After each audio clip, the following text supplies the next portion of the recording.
বইটা রেখে দাও বিভাস। ভাইয়া ভাইয়া, আমি তোমাকে একটা ছড়া শোনাই।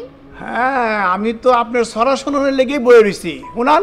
ভয় পেও না, ভয় পেও না, তোমায় আমি মারবো না, সত্যি বলছি। হইছে, অনেক সুন্দর। ম্যাম সাহেব, আপনারা যেমন শিক্ষিত, বইন্ড আল্লাহর রহমতেই শিক্ষিত হইতেছে। আচ্ছা আক্কেল মিয়া, তোমার কি কখনো স্কুলে যেতে ইচ্ছে করেনি? আপা, আমলে কি এরা তো সুযোগ সুবিধা ছিল।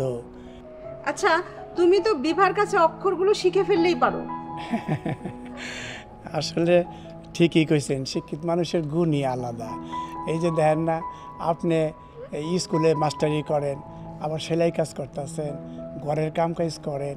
আমারে এই যে কন যে আমলকি খাইলে ভিটামিন সি পাওয়া যাইব, আবার লেবুতে ভিটামিন সি আছে, রোদের মধ্যে ভিটামিন ডি পাওয়া যায়, কত কিছু যে শিখতাছি আপা আপনার কাছে।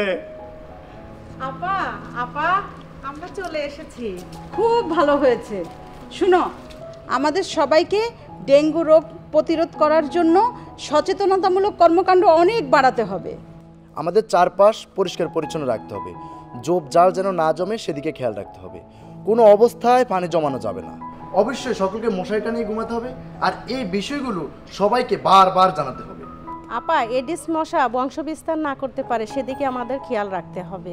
কিন্তু এই রোগটা যদি আবার কারো হয়ে যায়, তাহলে সাথে সাথে ডাক্তারের কাছে নিতে হবে, ডাক্তারের পরামর্শ অনুযায়ী ওষুধ খেতে হবে। আমাদের সবাইকে সচেতন থাকতে হবে, বুঝেছ আক্কেল মিয়া?